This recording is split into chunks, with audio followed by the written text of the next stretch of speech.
প্রিয় শিক্ষার্থীবৃন্দ, কেমন আছো তোমরা সবাই? আশা করি ভালো আছো, বাড়িতে আছো, সুস্থ আছো। আজ আমি তোমাদের সাথে আছি মোহাম্মদ মহিউদ্দিন দেওয়ান, প্রধান শিক্ষক ভাতগ্রাম কেআরএস ইনস্টিটিউশন, মির্জাপুর, টাঙ্গাইল। আমরা আজকে অষ্টম শ্রেণীর গণিত বিষয় নিয়ে আলোচনা করব। আমাদের আলোচনার বিষয়বস্তু হচ্ছে মুনাফা, অনুশীলনী 2-এর 2। এই অনুশীলনীর অঙ্কগুলো করার সময় আমাদের মনে রাখতে হবে চক্রবৃদ্ধি মূলের সূত্র C=P(1+r⁴n)। এটা হলো চক্রবৃদ্ধি মূলধন নির্ণয়ের সূত্র।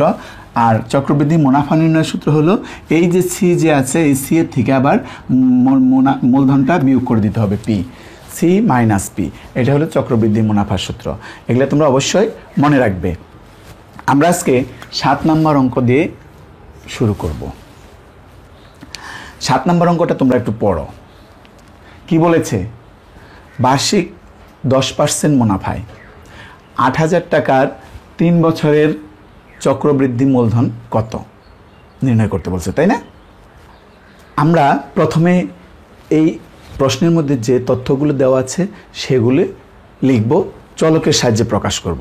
যেমন প্রথমে কি আছে? 8,000 টাকা। 8,000 টাকা কি আমাদের মূলধন, তাই না? তাহলে আমরা লিখব কি? মূলধন P = 8,000 টাকা। তারপরে আছে কি? মুনাফার হার 10%, তাই না? লেখো মুনাফার হার।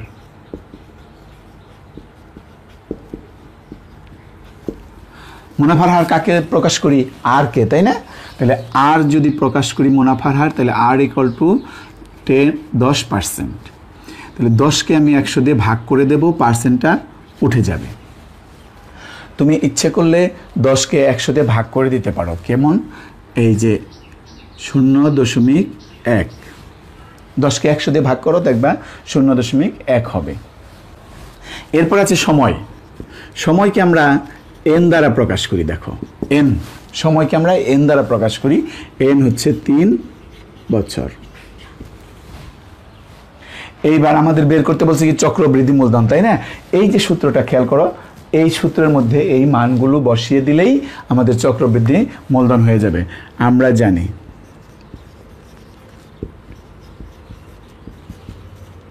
চক্রবৃদ্ধি মূলধন C = ওই সূত্রটা লিখে ফেলতেছি, 1+r⁴n। এখন তুমি এই মানগুলো শুধু বসিয়ে দিবে, বসিয়ে ক্যালকুলেশন করে ফেলবে। কেমন? দেখো P এর মান হচ্ছে 8,000, 1+r এর মান হচ্ছে 0.1, n এর মান হচ্ছে 3 টাকা। তাহলে 8,000 তো এখানে থাকবেই, এই দুটো যোগ করে দাও। তুমি ক্যালকুলেটরে যোগ করে দাও, মুখে মুখেই করা যায়। 1 এর সাথে যদি 0.1 যোগ করি, 1.1 হবে, পাওয়ার আছে 3 টাকা। এরপরে তুমি 8,000টা এখানে লেখো, লেখার পরে গুণ দিয়ে এই যে 1.1, এটার পাওয়ার আছে কত? 3, তাই না? তাহলে তোমাকে কি করতে হবে? 1.1 রে গুণ করতে হবে 1.1 দিয়ে, তারে আবার গুণ করতে হবে 1.1 দিয়ে। তাহলে 1.1 গুণ 1.1 গুণ 1.1, দেখো 1.331 হয়ে যায়। এইবার তুমি এটাকে 8,000 দিয়ে গুণ করে দাও, গুণ 8,000। তোমাদের ক্যালকুলেটর আছে তো, তাই না? তাহলে কত হলো? 10,648 টাকা। এটা আমরা ক্যালকুলেটর দিয়ে গুণ করে দিলাম, 10,648 টাকা। এই টাকাটাই হচ্ছে আমাদের চক্রবৃদ্ধি মূলধন হয়ে গেছে। তোমরা তুলে নাও। তাহলে এবার এটাকে আমরা মুছে দেই। এখন আমরা 8 নম্বর অঙ্কটা করব। তোমরা 8 নম্বর অঙ্কটা পড়ো। দেখো কি আছে সেখানে। দেখো 8 নম্বরে আছে বার্ষিক শতকরা 10 টাকা মুনাফায়। বার্ষিক শতকরা 10 টাকা মুনাফায় 5,000 টাকা।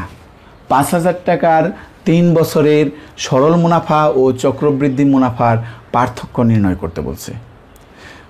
এখানেও আমরা এই আগের অঙ্কটার মতোই আমরা যে তথ্যগুলো এই অঙ্কের মধ্যে দেওয়া আছে সেগুলা চলকের মাধ্যমে লিখব। প্রথমে কি লিখব? মূলধন। মূলধন পি সমান 5000।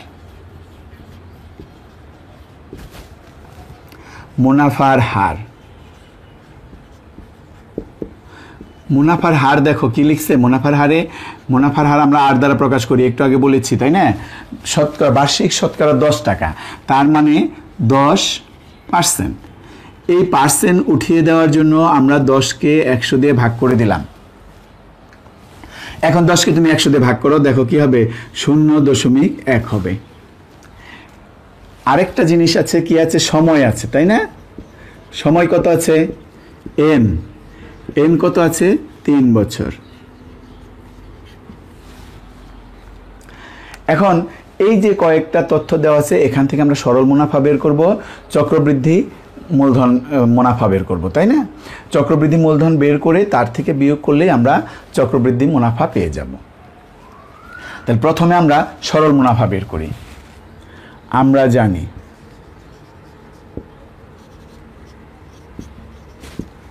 সরল মুনাফা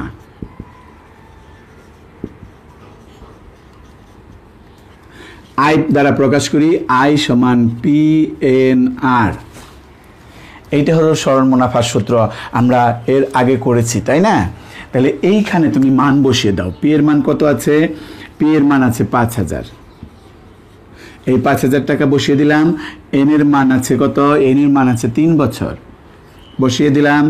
আর এর মান আছে কত? 0.1। এখন এটাকে গুণ করে দাও। সবগুলো আমরা একত্র গুণ করব। আমরা কিভাবে গুণ করব? আমরা মুখে মুখেও গুণ করতে পারি, আমরা ক্যালকুলেটর দিয়েও গুণ করতে পারি। তাহলে 5000 টাকাকে আমরা গুণ করব 3 দ্বারা, তাকে আবার গুণ করব 1 দ্বারা তাই না? তাহলে কত হলো গুণ করে? আমাদের হলো 1500 টাকা।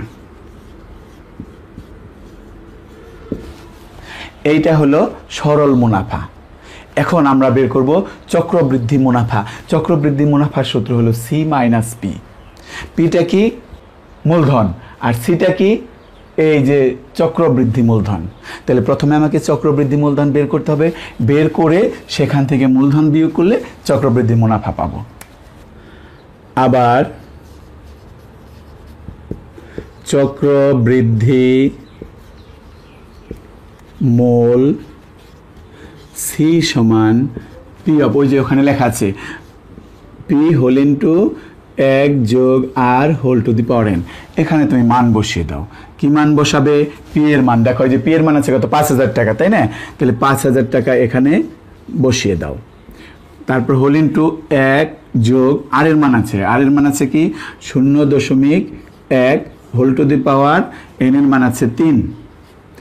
এই টাকাটা হচ্ছে আমার চক্রবৃদ্ধি মূল। তাহলে 5000কে তুমি লিখে তারপরে এই দুটো যোগ করে দাও। এটা হয় 1 এর সাথে যদি 0.1 যোগ করি তাহলে কত হয়? 1.1 হয়। লিখে দাও এখানে 1.1 হোল টু দি পাওয়ার 3 টাকা সমান 5000 গুণ 1.1কে গুণ করো 3 বার। 1.1 গুণ 1.1 গুণ 1.1। দেখো কত হয়? 1.1 গুণ 1.1 গুণ 1.1। তাহলে 1.331 টাকা। এই যে 1.331 টাকা হলো, তাকে তুমি গুণ করে দাও কত দিয়ে? 5000 দিয়ে। তাহলে 6655 টাকা। এটা হলো কি? চক্রবৃদ্ধি মূল হলো। চক্রবৃদ্ধি মূল হলো। আমরা কিন্তু চক্রবৃদ্ধি মুনাফা বের করতে হবে তাই না? তাহলে আমরা তুলে নাও, একটু তুলে নাও, আমি উপরে একটু মুছে নেব। তুলেছ তাই না? তাহলে একটু মুছি। এই এখন তুমি কি লেখো? সুতরাং চক্রবৃদ্ধি মুনাফা। চক্রবৃদ্ধি মুনাফাটা কত? C minus P. সি কত বের করেছে? এই যে চক্রবৃদ্ধি মূল সি বেরিয়েছে 6,655 টাকা। এই 6,655 টাকা থেকে কত বিয়োগ করব? পি। পি কত? 5,000 টাকা। ওই যে বইতে যে মূলধনটা দেওয়া আছে এইটা হলো পি। এখন এটা বিয়োগ করার কথা হয় 5 5 5 আছে 6 আছে 6 5 আছে 6 মিলবো 1 হলে 1,655 টাকা। এইটা হলো চক্রবৃদ্ধি মুনাফা। আর সরল মুনাফা পেয়েছিলাম 1,500 টাকা। আমাদের প্রশ্নে কি বলছে একটু খেয়াল করো। চক্রবৃদ্ধি মুনাফা সরল মুনাফা এই দুটোর পার্থক্য চাইছে, তাই না? তাহলে আমরা ওই প্রশ্নের ওইটাই লিখব। তাহলে সরল মুনাফা ও চক্রবৃদ্ধি মুনাফার পার্থক্য সমান। এই যে চক্রবৃদ্ধি মুনাফা 1,655 টাকা হয়েছে, 1,655 টাকা, আর সরল মুনাফা হয়েছিল কত? 1,500 টাকা। এই দুইটা বিয়োগ করে দাও। 1,655 মাইনাস 1,500, এইটা টাকা। দেখো বিয়োগ করো। 0 আছে 5 মিলবো 5 হলে, 0 আছে 5 মিলবো 5 হলে, 5 আছে 6 মিলবো 1 হলে, 1 1 মিলে গেল। এই 155 টাকাটা হচ্ছে সরল মুনাফা এবং চক্রবৃদ্ধি মুনাফার পার্থক্য। হয়ে গেছে, তুলে নাও।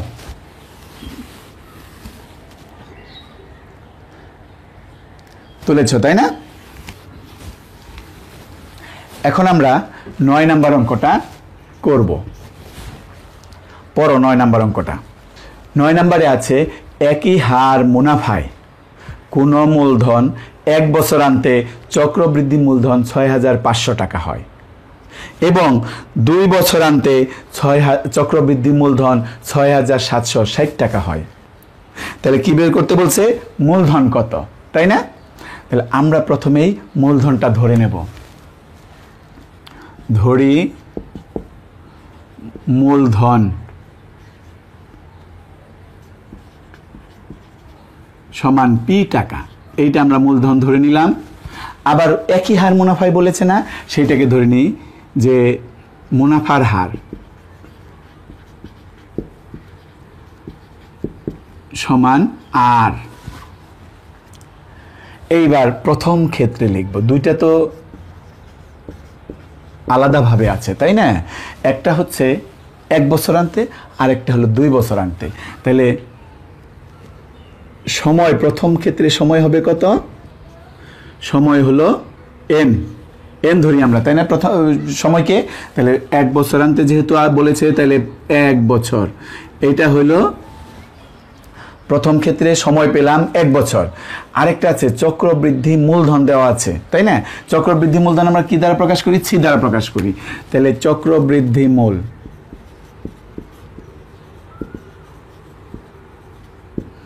সি সমান 6,500 টাকা।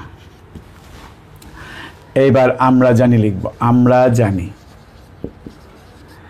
এই যে সি চক্রবৃদ্ধি মূল সি, এই সি সমান ওইখানে সূত্র আছে দেখো, 1 যোগ r two the power n। এই সূত্রটা আমরা জানি। এখানে এই মানগুলো বসিয়ে দাও। যার মান আছে সেই মানগুলো তুমি বসিয়ে দাও। কি কি মান আছে দেখো। প্রথমে সি এর মান, সি এর মান 6,500। পি এর কোনো মান নাই, পি এভাবেই থাকবে। 1 যোগ আর এরও কোনো মান নাই, আর এইভাবে থাকবে। এন এর মান আছে 1। এই যে এন হচ্ছে 1 বছর। বুঝতে পারতেছো তো? আচ্ছা, তাহলে এইবার আমরা কি করব? দুইটা কাজ করব। একটা হলো এইভাবে ঘুরিয়ে লিখবো, আবার হলো এই পাওয়ারটা ভাঙিয়ে দেবো। যেমন পি 1 যোগ আর, এই পাওয়ার না লিখলেও চলে, 1 তো। আর 6,500টা আমরা এই পরে লিখে দিলাম। এখানে তুমি সমীকরণ নাম্বার 1 দিয়ে দাও। এইটা প্রথম ক্ষেত্রে চলে গেল। আবার 1 বছরান্তে যেটা ছিল, এরপর আমরা 2 বছরান্ত যে মুনাফার মূলধন পেয়েছি, যে চক্রবৃদ্ধি মূলধন পেয়েছি 2 বছরান্তে, সেইটা আমরা দ্বিতীয় ক্ষেত্রে দিয়ে লিখব। তাহলে দ্বিতীয় ক্ষেত্রে লেখো, দ্বিতীয় ক্ষেত্রে সময় n সমান 2 বছর, চক্রবৃদ্ধি মূল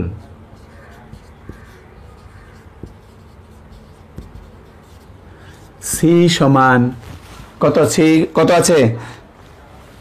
সি আছে 6,760 টাকা। তাহলে আমরা এই পাশে করি, তোমরা নিচে করবা, আমি একটু ওই পাশে করি, তাই না? এই যে সূত্রটা লিখেছিলাম আমরা জানি দিয়ে, এই সূত্রটা আবার লিখব, লিখে এই মান এখন বসিয়ে দেব। দেখো, আবার সি সমান পি হোল ইন্টু 1 যোগ আর whole to the power n। C এর মানটা কত আছে? সি এর মান এখানে হচ্ছে 6,760 টাকা, তাই না? তাহলে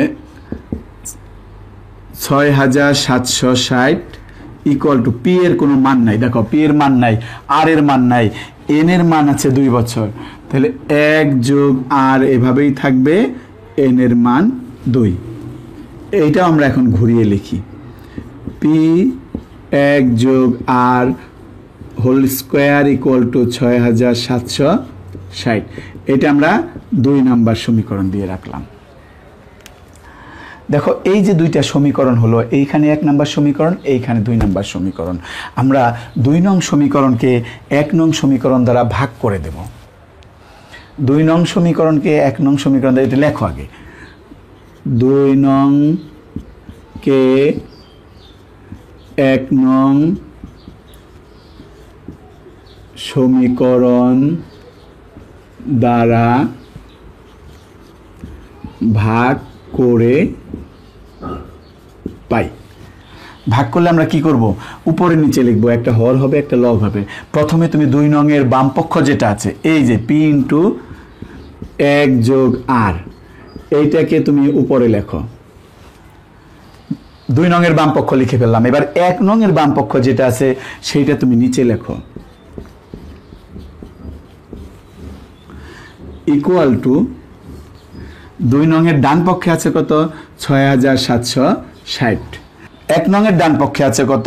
সেইটা লেখো নিচে। কি করলাম আমরা? খেয়াল করো, আবার আমি প্রথম থেকে বলে দেই, 2 নং এর বাম পক্ষকে 1 নং এর বাম পক্ষ দ্বারা ভাগ করেছি, সমান দিয়ে 2 নং এর ডান পক্ষকে 1 নং এর ডান পক্ষ দ্বারা ভাগ করেছি। এখন ক্যালকুলেশন করো, দেখো কি থাকে। বা এখানে পি এবং পি কাটা যায়, পি এবং পি কাটা যায়, আর 1 যোগ আর হোল স্কোয়ার আছে, তাই না?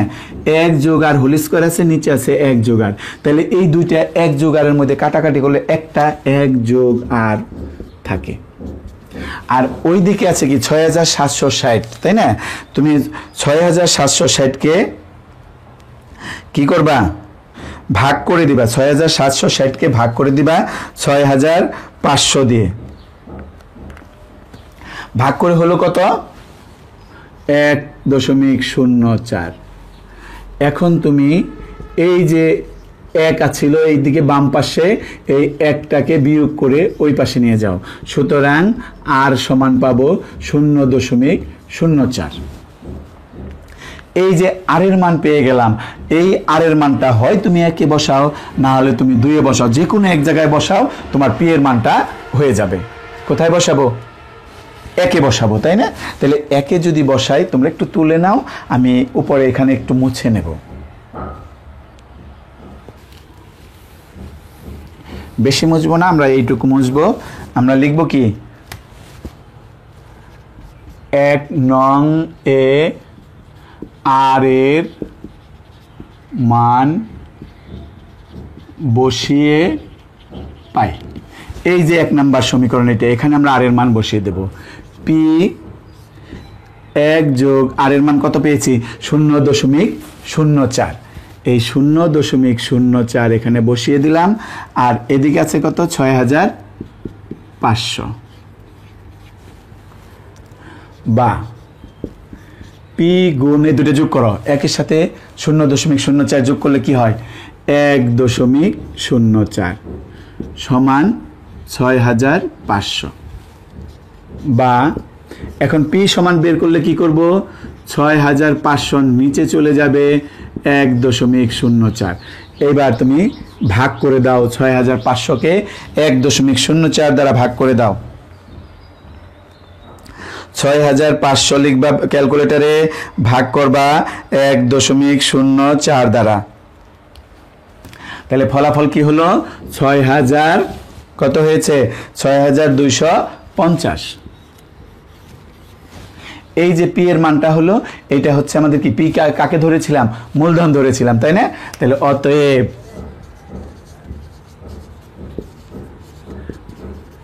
মূলধন 6250 টাকা, এইটা হচ্ছে আমাদের মূলধন। শেষ আমাদের অঙ্ক, তুলে নাও।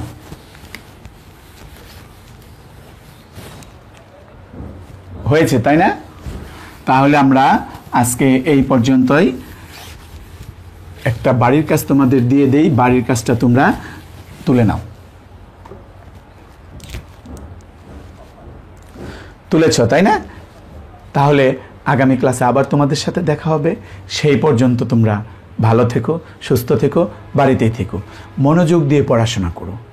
আর সবচেয়ে বড় কথা হলো কি, সরকার প্রদত্ত যাবতীয় স্বাস্থ্যবিধি মেনে নিজে তথা পরিবারকে সুস্থ রেখো। ধন্যবাদ সবাইকে।